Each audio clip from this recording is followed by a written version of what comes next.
They say every empire begins with a single moment, the kind that rips your old life apart and dares you to build something new from the wreckage. For me, that moment happened in a glass cage 20 floors above the city, where success smelled like polished wood and expensive cologne, and failure looked exactly like me. That I sat in the cheapest chair in my father's firm, the chair reserved for interns, visitors, and disappointments. That my brother, Ethan, lounged beside him like a prince waiting for the crown to be placed on his head. That my father didn't even glance at me when he spoke. "So, Lila, you really want us to put $800,000 into this?"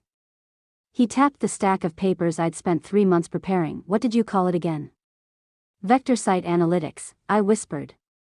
"A predictive algorithm for financial." Ethan cut in before I could finish, his designer watch flashing under the recessed lights. "Yeah, Dad, we skimmed the summary. All 5 pages of buzzwords and fairy dust." He smirked. "It's adorable, though." "Really?" "It's a 40-page proposal," I said quietly. "The summary is 5 pages. And every page is a waste of oxygen." He shot back. That my father finally lifted his head, cold eyes, sharper than any market crash. "Lila, I've done this for 35 years. I know a dead idea when I see one. You didn't read the technical section." "I don't need to." He slid the proposal toward me like it was radioactive. "You don't have the background. You don't have the track record. You don't have credibility." Ethan leaned forward. "What you do have is a degree you've done nothing with, a year of sitting in your apartment coding little hobby projects, and absolutely zero real-world experience. You're almost 30, Lila. It's time to grow up." My throat burned, but I forced the words out. "I've spent 4 years building this algorithm. It works. I have beta tests." "With who?" Ethan barked. "Reddit buddies? Wannabe founders with broken laptops? Please. Dad closed the folder. Get a real job. Entry level. Pay your dues. Then maybe, in a decade, we'll take you seriously." I gathered my papers, trying not to let my hands shake. "This isn't personal," Dad added, which, of course, meant it absolutely was. That I left the office and rode the elevator down, my reflection a blurry outline of someone who looked like she'd already lost it. My phone buzzed. "Mom, how did it go? Did they invest?" I didn't answer. Instead, I walked to a coffee shop I couldn't afford and opened the one thing in my life that still made sense, my laptop. Inside an encrypted folder sat everything my father never bothered to look for: the real beta tests, the real performance data, the incorporation documents for vector site analytics. What they didn't know was simple. I'd started the company 6 months before that. I'd already secured $200,000 from a Silicon Valley angel group. 3 hedge funds were already testing my algorithm, and seeing accuracy numbers the industry had never witnessed. That I didn't tell my family because I wanted to know the truth. Would they believe in me without proof? Their answer was a punch straight to the chest. So I emailed clients. Reviewed code with my team. Yes, I had a team. And then, at 4:47 p.m., my phone rang. "Lila, this is Daniel from Ironcrest Capital.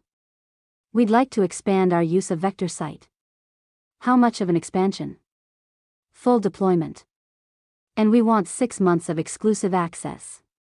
We can offer you $5 million. I kept my voice calm. $5 million is acceptable.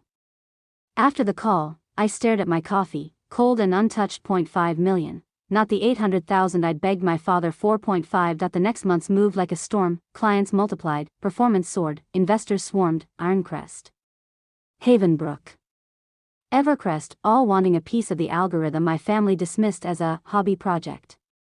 By month 4, we hit 12 major clients. By month 6, 20-3. By month 9, vector site analytics was valued at over $2 billion. And me? I still drove my beat-up Honda and wore department store suits to family dinners, just to see how long it would take them to notice I was no longer drowning. 14 months. That's how long. One night over dinner, Ethan casually mentioned some mysterious company shaking up the markets.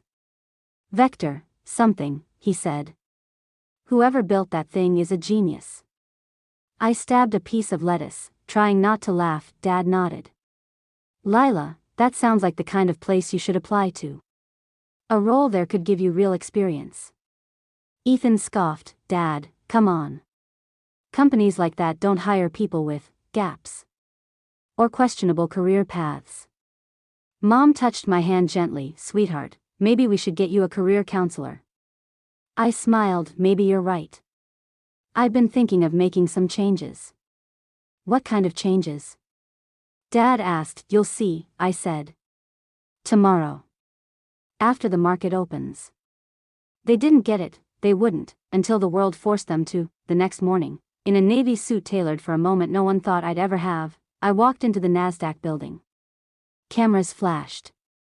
The giant screens lit up. Vector site analytics, opening price, $87 per share. At 9:30 a.m., I rang the opening bell. By 9:45, the price hit $121. Company value, $7.20 billion. My ownership stake, 73%. My net worth, $5.80 billion. I left the building, took a car to my father's firm, and walked through the same doors where I'd once stood small and silent. The receptionist stared, wide-eyed. Miss Hale? I didn't know you had a meeting. I don't. I'm here for my father. Dad walked out, mid-conversation with a client. When he saw me, he froze. Lila? What are you doing here? We need to talk, I said. It won't take long. Inside his office, Ethan sat at the Bloomberg terminal, his face pale. There's a company that IPO'd this morning, he murmured. Vector Site Analytics. Their founder is named, he swallowed. Lila Hale. Common name, I said softly. Lila, Dad said sharply. What's happening? I exhaled. This isn't me, I said, then paused. Actually, that was a lie. My heart pounded, but my voice didn't shake. It is me. Silence, the kind that crushes a room. I gave you a chance, I said. I gave you both the chance to believe in me before anyone else did. And you told me I was nothing. Ethan stood, shaking. This is impossible. No, I said. This is what happens when you underestimate the wrong person. And for the first time in my life, my father, Henry Hale, looked at me with something other than disappointment. That he looked at me like I was someone he didn't recognize, someone he never imagined I could become. That I turned toward the door. Close it after I leave, I said quietly. Wouldn't want to waste your time. Then I walked out, not the failure they once dismissed, but the woman they could never again afford to underestimate.